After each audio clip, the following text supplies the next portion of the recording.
Hello and welcome to our next installment of the Urban Intercity Mission webinar series. We have an exciting conversation today. It is an election year, so we know that things can be a little bit heated in Washington, D.C. So we brought in our own resident expert in our nation's capital city. Today we have with us the Reverend Dr. Greg Seltz to join us for a conversation about religious freedom in our PC culture. And by PC, I don't think he means personal computer. I believe he's referring to political correctness. And Dr. Seltz is our executive director for the Lutheran Center for Religious Liberty. He's going to give us some insight on how we as Christians can do this in a winsome way, that we can witness to the world around us, even as the Christian faith itself and our culture continues to become more and more politically correct. So Dr. Seltz, welcome. Thanks for joining us today. Hello, I'm Dr. Gregory Seltz, Executive Director of the Lutheran Center for Religious Liberty. Welcome to our presentation today called Religious Liberty and Urban Mission and Ministry. As I said, I'm the Executive Director of the Lutheran Center for Religious Liberty here in Washington. I'm also the Emeritus Speaker of the Lutheran Hour, but most of my ministry has been spent in urban ministry before that. And so that's one of the reasons I'm so excited to be here with you today, talking about things that I've learned, things that I've done or participated in with people in urban settings that I think might be a blessing to you. Just to give you a little quick snapshot of my history then, my first call was to Dallas, but on the south side, not the Gold Coast area of Dallas, more the urban side of Dallas. And then Tampa was my most normal ministry, 1,500 member church, Emmanuel Brandon. I miss him to this day. We had 300-400 in Bible study at our peak, even 42 elders. It was just a great place to do ministry. But from there, I received a call to be a church planter in New York City. And that kind of was my foray into really, not hardcore, but real urban ministry. And so started the Church for All Nations on the west side, Hell's Kitchen, undergirded a lot of other ministries in the city, also brought on board I consider one of the best church planters I've ever been associated with, Pastor Philip Sayrain, and my best to you, Philip. And then from there went to California, where I was privileged to basically expand the Cross-Cultural Ministry Center and to train at least 75, maybe 80 people in urban ministry who are now serving as pastors today. We called them Navy SEALs for Christ because they had to church plant in some of the toughest cities around the country. And I was also a pastor in LA. So kudos again to my friends over at St. Paul, LA, but all the other ministries that I helped serve when I was there. It was a real privilege. And of course then the Lutheran Hour, and then now here in Washington, D.C. Our tagline in this ministry here is set free to live freely, or it's put your temporal liberties to work for the sake of the eternal liberties of Christ. If you want to know more about our work, lcrlfreedom.org. That's our website, lcrlfreedom.org. Or if you have any questions about this presentation today, you can go ahead and email me at gregory.seltz@lcrlfreedom.org. All right, so what are the questions? What are we going to talk about today? Well, how can the Lutheran Church be more effective in its outreach to the urban communities across America? It's a tall task, partly because we've been an ethnocentric church in America for most of our history. We'll talk a little bit about that in just a minute. That has some negatives, obviously, but it also has some positive opportunities for us too. And then what do religious liberty issues? That's what we're going to mainly talk about today. What do the religious liberty issues of our culture have to do? What are they compelling in our challenges of urban ministry today? So this was right around the corner from my church in New York, and I just point the picture out because it's where I felt most at home. I enjoyed the city. I enjoyed the hustle and bustle of the city. I enjoyed the amounts of people. I also enjoyed the challenges of the city because it opened people up to real stark dialogue, especially in New York. New York people were very direct. I really appreciated that. We took things head on a lot of times in our neighborhood. and really we're allowed to share our voice. So is it a challenge or is it an opportunity? I obviously think it's both. And so I tend to look at it more as the opportunity for us to be useful in God's hands. So what is urban? For me, you've got to define what you're talking about. One of the biggest problems in the political stuff I deal with today is the euphemisms and how people actually don't say what they really mean. And you've got to get past it. And they use euphemisms to actually get people's thoughts going one direction when they're really trying to do something else. We need to be clear about the issues. We need to be clear about the challenges and the opportunities. So what is urban?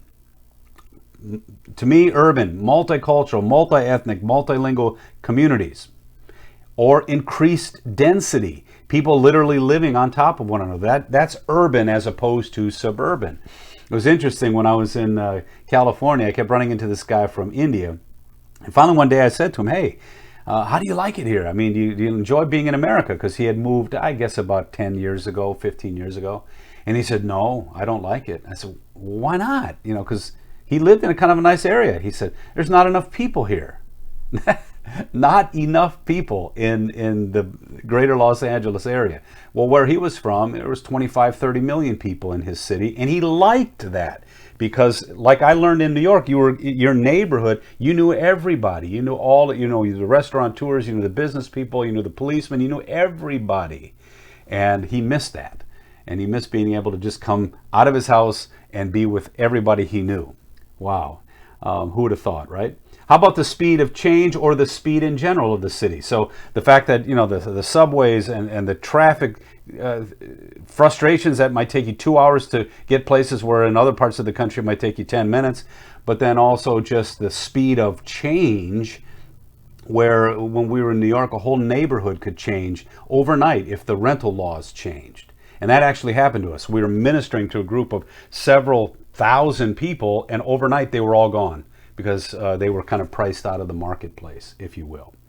And then, of course, there's issues of isolation, personal issues, racism, poverty, crime, violence, joblessness, family breakdown, and education. The elephant in the room, though, is what does the politics have to do with this? And that's kind of where we're going to go first. What are the political changes that are happening in the urban communities in which we live?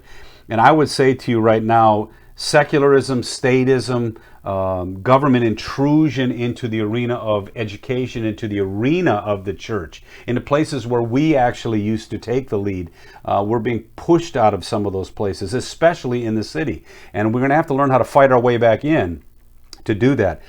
The only thing I would say at this point, before we get to contextualization, the only thing I would say at this point is generally our politics. We're a two-kingdom people, and we're not going to get into all that today.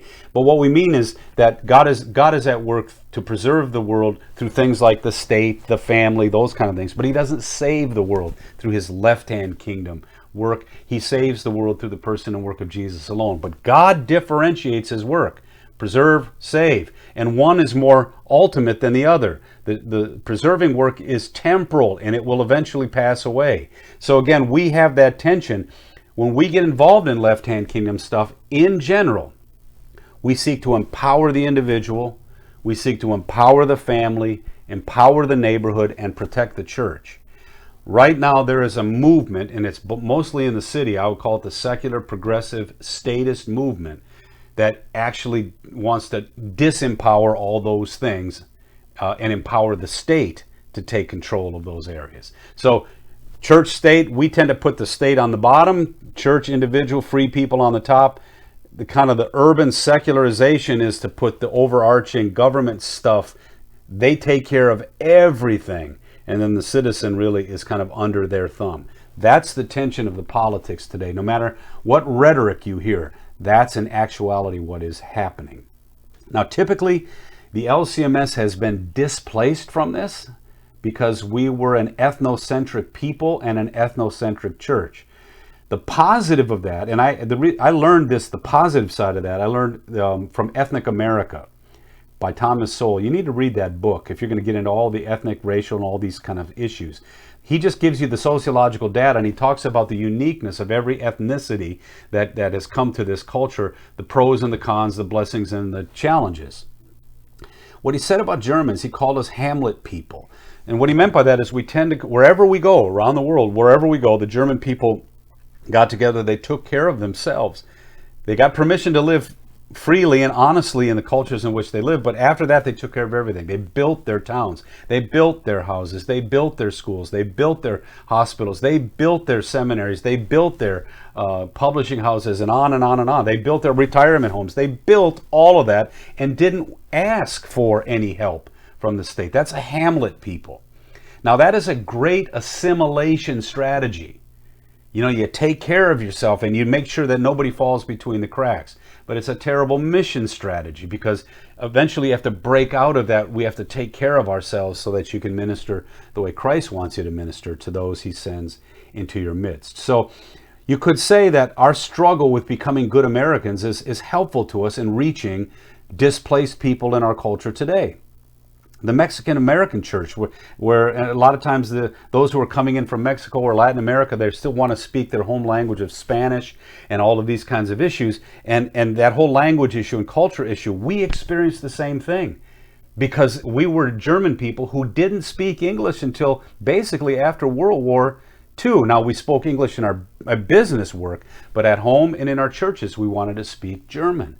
And so again, when you think about that, we understand what it's like to face the issues of how much of ourselves as a culture, how much of our faith do we have to somehow give up, if you will, and we don't give up any of our faith, but to acquiesce and become more citizens of the country in which we live. We had to struggle with that assimilation process as we held on to our confessional integrity. So that's something we can share, we can understand even with the Spanish-speaking churches in our midst today. We know what that's like, and we know the tension of being, we had to learn what it meant to be a German American, then Americans who were German. And then what does it mean to be an American who holds on to their faith? So again, that's something that if we would just kind of come to grips with who we are, it might be more helpful for us in our service to our neighbor. Now, contextualization, generally, I would have to talk to you guys. This would be another 2 hours on its own, and this is really what you need to learn. I'll talk about the religious liberty issues, especially today. But contextualization is listen, understand, and engage, earning the right to share the gospel in a new neighborhood. We called it the process of becoming a 150% person. So as to who you are before you came into the neighborhood, you may have to start giving up some of those things that you cherished where you grew up or cherished where you came from, because this neighborhood either would find those things offensive or this would actually push you away from the new neighborhood. And so again, we talked about you can't really give up yourself because you are who you are, but maybe you can become 75% of who you are because you realize some things are getting in the way of your ministry. Then as you try to become a neighborhood person, you can't fully become whatever that neighborhood is if you're coming in from afar, but you could become that 75% person who is becoming more attuned to the neighborhood each and every day. So we call that process becoming a 150% person. Jesus is the only one who's the 200% person. He can be totally himself and totally useful in God's hands to be your Savior. But that is a process that I think we need to undergo. And so listen, engage, understand. In my PhD thesis is literally the title is Black Theology and its Challenge to Lutheran Urban Ministry, and it ends with a discussion about a case study on Ferguson, and then it also ends with what we call the index, and then in the index is general congregational motivations, expectations, and guiding principles for urban cross-cultural missions. So again, there's 9 steps that we could really take apart and go through. I'll give you an example of a few of them, and I think you have access to this document. If you want to discuss this kind of stuff more, I would suggest maybe getting a bunch of churches together, and I'll come in and do a weekend with you and talk these things through, share my research from my PhD, talk about the practical applications of that, because my thesis was literally meant to empower those who are trying to do the kind of work that I was privileged to do for most of my ministry, and to try to give us some helpful hints and steps to do that. The first one is establish your ears in the neighborhood, demonstrate that you are a listening presence. I always said you want the neighborhood to think, hey, let's ask the church what they think about this. And when they ask that question, they think of you. Okay, there might be 7 churches in your neighborhood, but when they ask the question, what does the church think, they're thinking about you because you are that kind of presence in the neighborhood. This is always a street sport, this contextualization. You got to prayer walk the neighborhood. You got to meet and greet the business leaders. You've got to offer your church facilities for things that are community type events.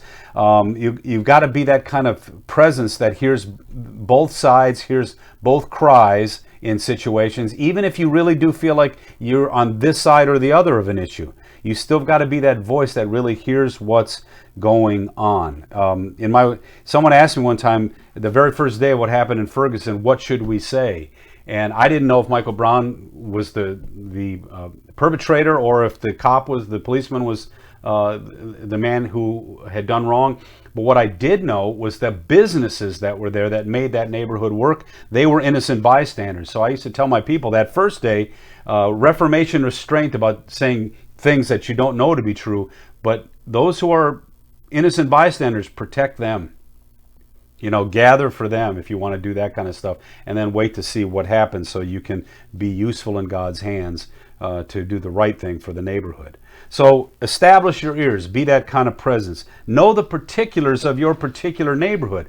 There's too much discussion about what white people think and what black people think. I don't know what white people think because white people are incredibly diverse. On the west side of New York, I did not agree with most of the white people in my neighborhood. They were secular progressives from Columbia University. Most of the blue collar and people of color, most of the people that lived, in Washington Heights and in Harlem, they were much more in tune with our biblical teaching, our moral teaching, and our ultimate need for grace through faith in Jesus. So this idea of what do white people think, that's no way to talk. And I don't know what black people think. I just know what my particular neighborhood folks think. Black and white people, as I get to know them, get to know their fears, their tears, their struggles, their joys, what makes them tick, what worries them at night. Those are the kind of questions you've got to ask if you're going to fall in love with the neighborhood in which you serve. Honor the structures of God's left-hand kingdom engagement. God's already in these neighborhoods preserving them. And he preserves them especially through moms and dads. And that's one of the reasons why the family is the biggest issue. We'll talk about that later. But undergird those spheres, sovereignty, preserving works that God is doing. Be a blessing to them, undergird them. Get to know the police stations, the social services agencies, the hospital folks, the schools. Get to know them and undergird their work. And if there's gaps in that work, then fill in those gaps. In Kentucky, for instance, the churches are now becoming centers of foster care. They're really dedicating themselves to dealing with kids who are falling between the cracks, and there's lots and lots and lots of them in the foster care system. And it's become a ministry. They're dedicating themselves to being the best foster care churches they can be, and to preparing families to receive foster care children, and churches to receive foster care children. And it's a powerful thing, which is one of the reasons why I'm so angry about people who are using gay marriage and saying, if you don't believe in gay marriage, then you cannot, and if you aren't willing to say that that's okay, then you can't be a foster care service of Kentucky. So that's one of the religious liberty issues we're pushing back on, and we're saying, you can have the freedoms that our culture has given you for gay marriage, but don't impose those viewpoints on us as we try to serve folks in the neighborhood. That's the battle for religious liberty, at least in this case. And then finally, know the uniqueness of the American Lutheran experience, because there's positives and negatives to that, and helping us reach out to voices that are more marginalized in our culture. And I say that because, again, we were an ethnocentric church. We were out of step. So many things that were happening in the American culture, it didn't hit us for another 30 or 40 years. The modernistic challenge in the 20s didn't hit us until the 60s in our church and in our seminaries. That was 40 years later. And so even the racial issues that were happening in the 60s, we were dealing with something completely different in our midst as a group of people that in some ways were out of step with the American culture. But that also helps us become a voice, because we can be that voice that says, oh, even though we were out of step, here's something that we had that sustained us, and here's how we struggled with what it meant to get in step with the culture without losing our identity. Be committed then to move beyond LCMS ethnocentricity, even as you learn some of its benefits as well. Seek what the church and the community have in common. Now, here's where we're going to get to now. Be prepared for public caricatures and resentment of who you are.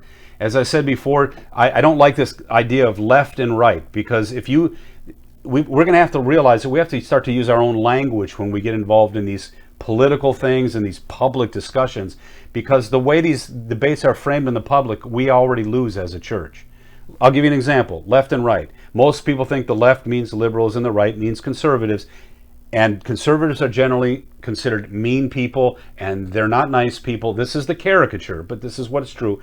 And the church, if you believe in the Bible and believe in the moral limitations of the Bible, or the moral structure of the world according to the Bible, you are always put in this right-hand camp, and that means that you really don't care about people. I always say it has nothing to do with left and right. First of all, I've met some of the meanest people on the left, and I've met some of the most genuine people on the right. But it doesn't matter. The way the construct is, if you're put in that camp, you're delegitimatized and you're put over in the corner. It's not left-right, it's up-down. We're a people who want to put the state on the bottom and free individual people on the top to live virtuous lives for the sake of their communities, for their families, and their churches.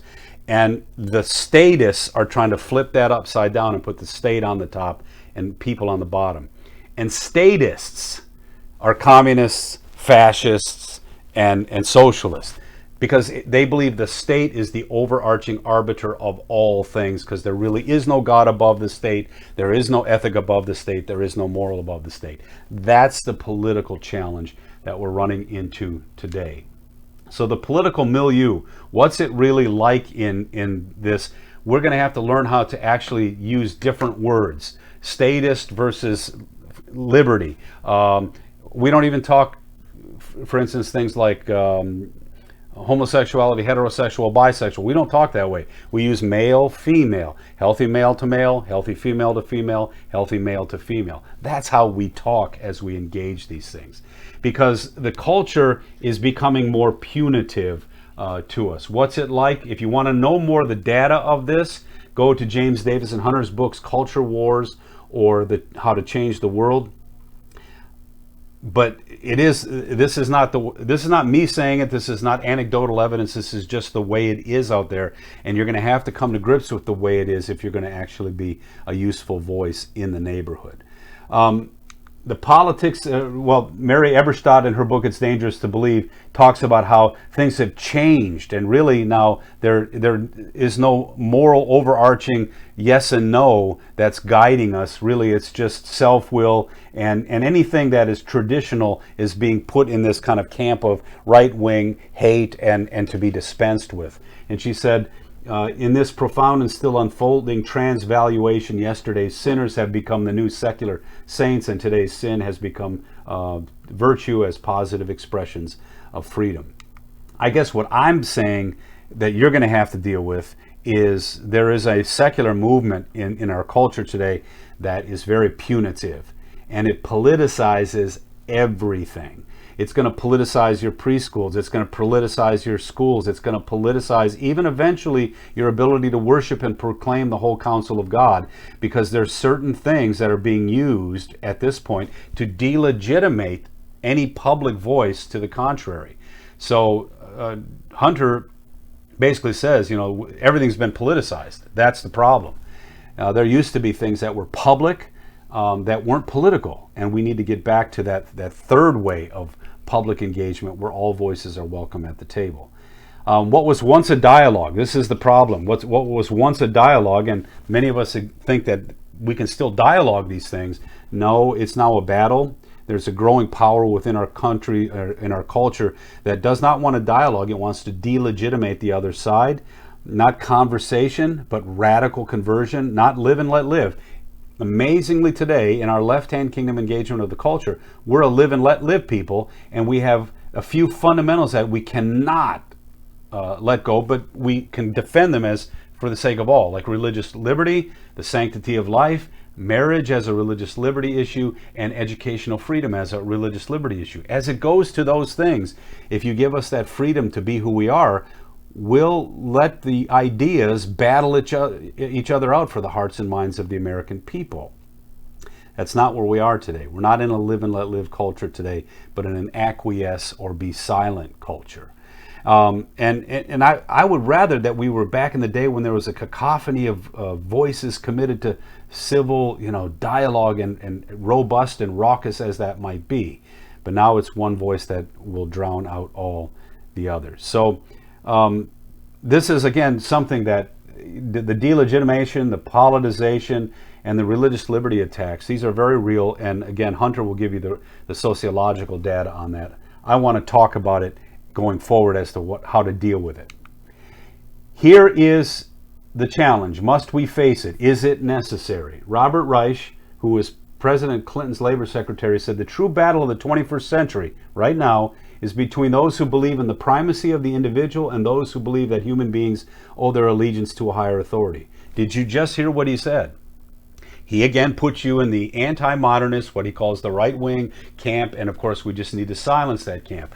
But he's a lunatic with this, because in regard to what he just said right there, the Founding Fathers understood that your individual liberty literally flowed from the truth that you were created in the image of God. Outside of God giving you unalienable rights, you will not have individual liberty under the law. The government always starts to mess with that, take rights from some people, give them to other people. So the minute the state is the arbiter of liberty, you as an individual citizen will cease to exist. Mark my words. The people who are voting for socialism and communism light, they don't realize they're voting themselves out of political existence. And that happens in all tyrannies all across the globe. But then he goes on, between those who give priority to this life and those who believe human life is a mere preparation for life to come. Baloney. We believe in heaven, which is why we actually think what we do here on earth really matters. When you lose the eternality of life, you become this is just one damn thing after another, so who cares? So again, he draws this line in the sand. And then between those who believe in science, reason, and logic, and those who believe that truth is revealed through scripture and religious dogma. I hate to tell Robert Reich this, but the Christian worldview is the worldview that actually created the scientific investigation of the world as we know it today. He doesn't give any credits to that. But here's where he goes on even more. Terrorism, he says, will destroy our lives, but it's not the greatest danger we face. What is? You as a church person. That's what scares me. And that's what's now in our cities. So this has been weaponized. And I don't want to talk through too much of the overall challenges, but this has been weaponized in the abortion debate versus the sanctity of life debate, the gay marriage debate, versus the freedom to believe and to teach as we do, the sexual orientation laws and the sexual health of all of our people on God's terms, and then the secularization of education. We're getting to the point where we're being priced out of the marketplace in the city for sure, but we're going to eventually be ideologically priced out of the marketplace when they say you can't teach what you teach. This is all being weaponized. So these things are now going to be, if you teach otherwise, you cannot be a public voice of anything, let alone the gospel. So should we engage this? And the answer to that is of course. And are we prepared for this? Well, I don't know about that. We need to become more prepared.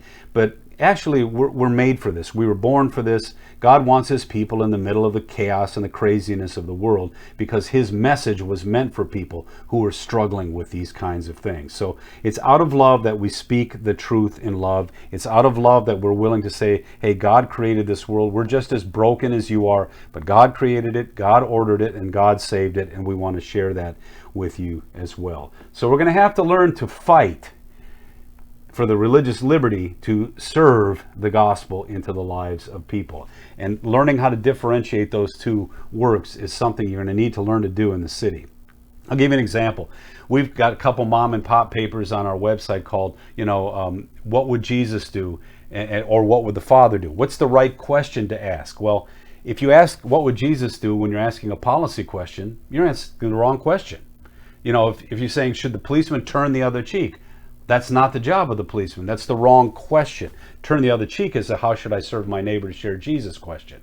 So policy questions are usually, what would the Father want us to do so that this world would be preserved and all hell wouldn't break loose in this world, so that people can actually hear and share and hear the gospel in relative peace and in relative justice. So we're going to have to learn how to contend for that.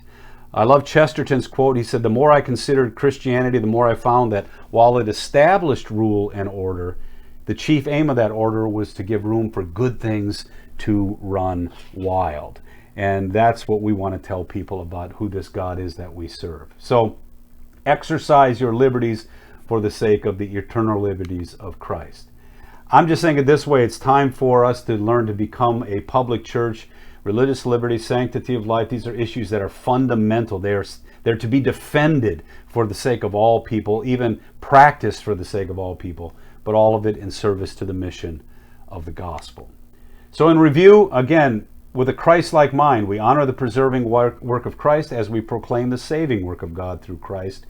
If you want to know more about some of the ways we talk about this dynamic differentiating mindset, that we get involved, but we differentiate God's left-hand kingdom work and right-hand kingdom work. We ask the right questions of the Bible and the right questions of the situation to come up with the best answers.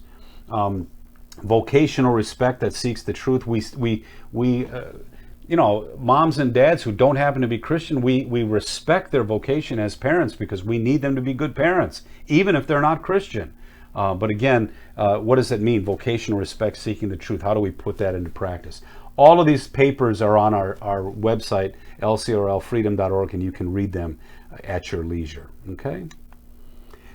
To close then, I really just want to talk about places where you can engage religious liberty for the sake of the urban mission that you're involved in.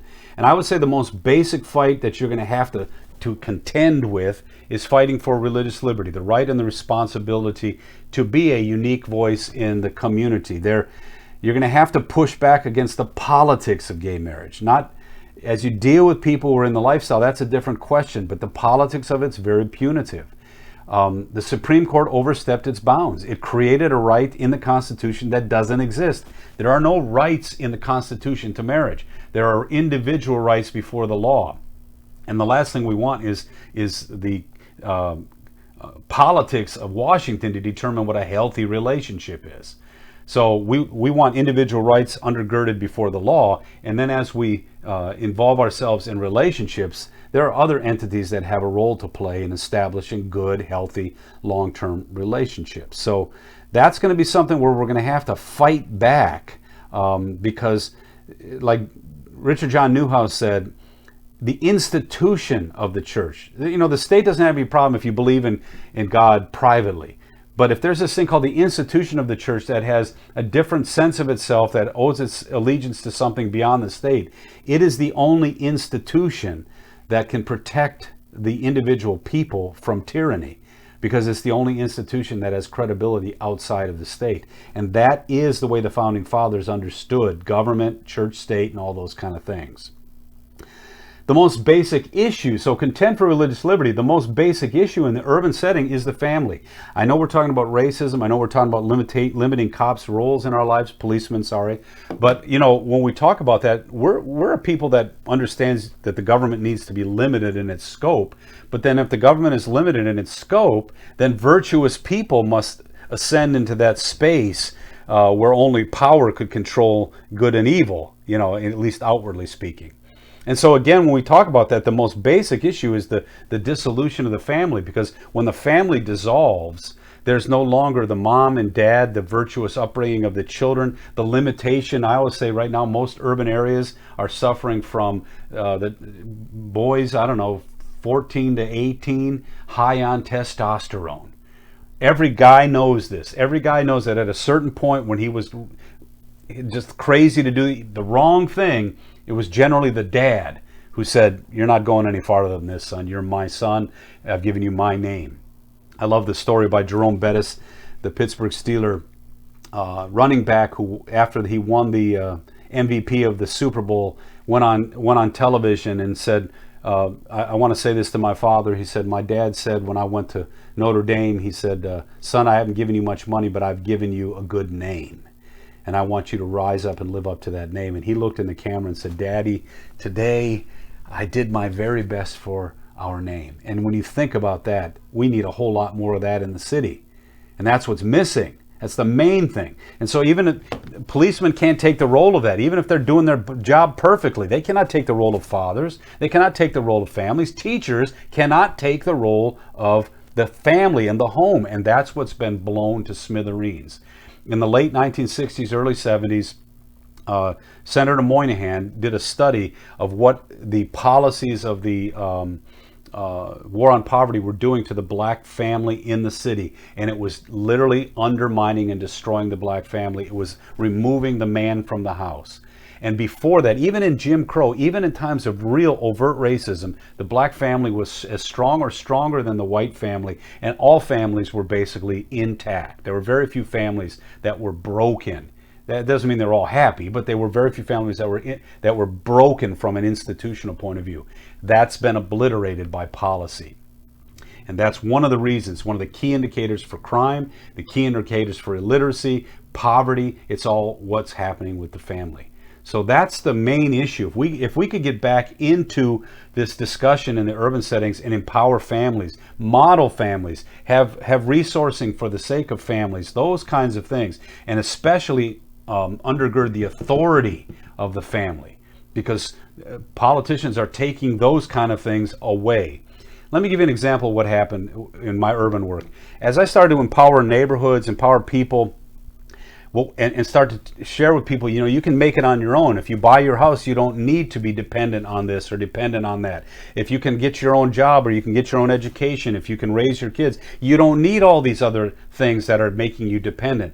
The minute we started the empowerment movements, that's when we tended to run into the politics or to the aldermen. That's when we started to because basically when we empower people, we take away the one thing they want, which is that people depend on them. And you can see the tension of that. You would think that the politician would want the best for the people. I'm not saying they don't, but they do want to keep a certain dependency on them. That's kind of how they stay in power. But the church has a greater role than the politician. Our job is to empower people to the best that we can, and then on top of that, empower them in the name of Jesus so that their identity, their eternal life, and all those things are dependent on Christ. We want to serve all of that into their life. So vote to maintain the overarching authority of the family versus this government agency abuse kind of thing. I'm not saying government agencies don't have a role, but they're a secondary role. Teach, preach, serve, heal the family, support the family, create family, model it. That's one of our best ways of being an urban church. Third, the most basic blessing that intersects the needs of the average person in the urban environment and on us is our education system. We have a school system that can be a real value, a real blessing to the urban community. It's being priced out of the market politically right now. We're going to have to fight with this. I think the one policy that if we were to take up any policy, it would be, besides pro-life, it would be educational freedom, parental choice. I want everyone to have equal access to a healthy education, and so we tax everybody and give them all a pool of money to take. Well, give that to the parents so that they can take it to any educational system they want. With all this stuff right now, with the schools shut down, instead of having to fight this and protest that and make our petitions known before the government, no, moms and dads can say, well, if they won't open up this public school that we actually are pretty happy with, we'll find another school, a private or a parochial school. Or we might even homeschool and use the resources to do that. Why can't that be done? Why isn't that understood as a very powerful thing? It blesses, generally speaking, it blesses the poor and the underprivileged in cities. And one party, every time they get into power, it disempowers all of that stuff. It disempowers charter schools. Even on the plank, I think, of the teachers union now is to disempower charter education and completely keep at bay parental choice. I think that is outrageous, and we need to fight for that, because we know that the best thing that could happen to the urban communities is to have 4 or 5 schools to choose from where they could raise their kids and also in the virtue that they wish to have for their children going forward. Instead of fighting for prayer in public schools, if they don't want to pray, if they want to make every public school an actual bastion of secularism, well, we'll see if the people really want that or not. Give them the choice to move to wherever they wish to move. And then finally, empowering the culture and neighborhood change. The data is if you get an education, if you get a job, and you get married before having a baby, you will make it in this culture. And so again, we want to empower the neighborhoods in that regard too, to let people know that they can begin to climb, if you will, out of these things on their own, and the church can be a helpful support for that as they go forward. So, all of these things that we're talking about, I don't want to, if you did everything I just said, you would be a voice, an empowering voice in the community, but people still might not know the good news of Jesus. This is God's preserving work, and I think we have a role to play in exercising our liberty to be that empowering voice in the neighborhood. And the fourth commandment, honoring the family as the ultimate authority, I think we can understand how policy better honor that and better not put the family on the bottom of things. Moms and dads' authority really matters. Sanctity of life matters. We can talk about how those things are things we have to contend for in the culture, even to keep the culture civil and humane. But when it's all said and done, all of this is in service to the gospel, which is offering a salvation by grace through faith in Christ, an identity, a freedom, and a forgiveness that is eternal in His name alone. So I guess in the long run, I would just say put all this stuff to work as you think these things through, because what you want the neighborhood to ask is, why did you fight for all these things for us? Why did you care about whether or not my son had a good education or my daughter had a good education? Why did you care about whether our families made it or could get through the struggles that we were getting through? Why did you do all those things? And the answer is, out of the love for Christ, we wanted to give you whatever we felt we could give you, or to undergird the things that make life livable in this world, but hopefully so that you would ask this question and we could tell you about the Jesus who makes our life worth living in Him for you. So again, thank you very much for letting me be a part of this with you. I do desperately miss urban ministry because it's kind of my heart and soul, but remember, we're contending, engaging, serving, and sharing. We just want to be useful in God's hands. We want to be useful in His hands, in His left hand preserving work, so that we can be useful in His hands in sharing the good news of Jesus for all. So I hope that's helpful to you. I really believe we live in a culture today that in certain ways is trying to marginalize the voice of the church. There's no doubt about it. What happened in the pandemic, watching how politics treated the church as a non-essential voice. I kept wondering, why can't pastors go visit their people in the hospitals? If nurses and doctors can go, why can't we robe up and why can't we mask up? Because they're saying that my role of sharing the gospel with them on their deathbed is non-essential? No. But we're beginning to see that there are people saying, if you'll stay in your house, we'll tell you to stay in your house. And so learning how to deal with those issues, I'm not saying you should all run outside without masks, but I'm saying learn how to deal with those issues as freedom issues. They don't tell us what to do. We willfully do things that are a blessing to our neighborhood or a blessing to our community that are faithful to God. So I hope you see how we can put our freedoms to work to take on some of these challenges and get God's moral voice back out into the culture for the sake of our preaching and teaching about Jesus as well. So I'll leave it there and kind of take questions from this point on. All right. Well, thank you so much. Apologize for the audio issues, Greg, but was great to hear your conversation about the importance of empowering those in our cities and how we as the church need to find our rightful place. So we would ask all of our participants that are with us, if you have any questions, please do go to the Q&A box down below and you can ask away. We already do have our first question, Dr. Seltz. Would you address further the impact of family dissolution with poverty and violence? Yeah, actually, and again, this is stuff, I've got all the research. If you want the numbers and the data, it's all in my PhD thesis. But back in the late 60s, the war on poverty, there was this notion that the issue of poverty was just money. And so we created this transfer of wealth. And I didn't realize this, but we literally went out into the community and signed people up and made them dependent on those government checks, because back in those days, poor people, they appreciated the help, but they had pride. There was a sense that they still wanted to have a job, they wanted to earn, they wanted to provide for their families. We created this program, and then we actually went into these communities and signed people up, even if they didn't really want to do it, and created this notion that as long as we give you money, it'll all work its way out. Well, what actually happened? I'll give you an example with the numbers. Back in the early 60s, or even back when there was real Jim Crow problems in the black communities, the black family was stronger in many places than the white family, the Caucasian family. And yet after the war on poverty, transfer of wealth, what they did is they actually made the fathers superfluous to the home. And it went from like 15% illegitimacy, where families were 80 to 85% intact for whites and blacks and Hispanics all throughout this country. Now in urban areas, we're dealing with 80% fatherlessness in homes. 80%.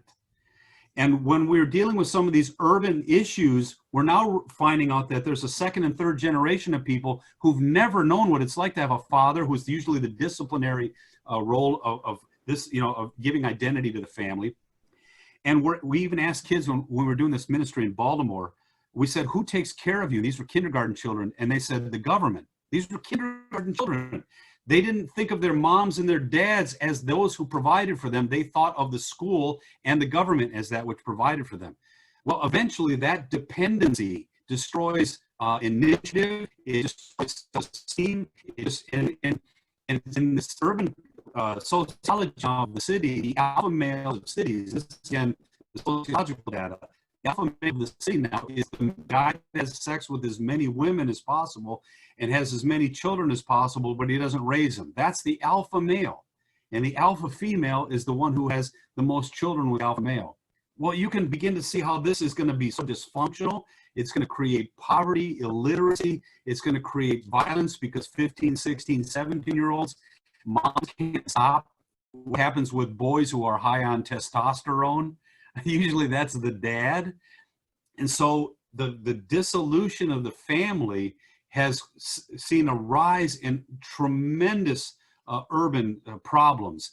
And again, if you don't deal with the sociology of the family, and I don't know, the answer now is how, because you have third generation people who've never seen what it means to be a family, and to try to build that back into people, because it's a lot of work to be a family, for moms and dads to sacrifice for their children rather than go for the quick buck with this or that. And so the data on this was, what was his name pops out of my head. He was a congressman in New York. He was a Democrat congressman, and he warned us back in the early 70s. He said basically, we have 25% illegitimacy. This is a national crisis if we don't stop this now. And he was basically shamed for coming up for bringing that to the fore. And the feminists came in and said men weren't necessary in the home, and all of this then exploded into what we see in the urban communities that we have today. So you're going to have to deal with this, because that's one of the greatest indicators of poverty and violence, is what's going on with the families, and is there a father in the home? Again, how the church can engage this is a tough question. We need to model family, that's the first thing. But then how we can start to undergird families, empower people to have their own homes so they can start to build family units, provide education for children that starts to instill those values in our education of those kids. That's a lot of work, but I would say that's probably the issue. That's probably the number one issue in settings today. Nobody's talking about it. Yeah, no doubt. We have in St. Louis an organization that deals with intact families, and I'm able to participate, and they are trying really hard to have a national initiative to really focus on the importance of family, just doing marital events, just everything they can do to promote marriage and family. So it's going to be an ongoing issue for the congregations to find themselves engaged in their communities. It's one of the most important outreach activities that we can have, is kind of rebuilding the family. So and you mentioned too, when it comes to like a single mom in poverty, Ruby Payne was the one that said the most important thing you can give her is an education. You know, so much of this revolves around building the family and helping to improve education opportunities. Let me just say this on top of that. I agree with everything you just said. And Star Parker is someone I work with here in Washington. And if you don't know who Star Parker is, you should, because she's an African-American gal that Urban Cure is her organization, and it's all about this. But when I was working, I can't remember the name of the pastors back in Baltimore back in the day. He had clothing ministry stores all over the city because he had gotten to know the mayor and all this. But here's what he told me. He said they were taking women off the street. They were giving them, they had built apartments for them, and they were giving them free rent, and they were educating their children. But every night they had to lock them in their apartments. Now, this is what I'm talking about. This is what we're up against. Because every night the guys of the neighborhood came patrolling for them. And they always could convince the girls to come out of the apartments to have sex with them, which then would lead to another child or another situation that put it even further in poverty.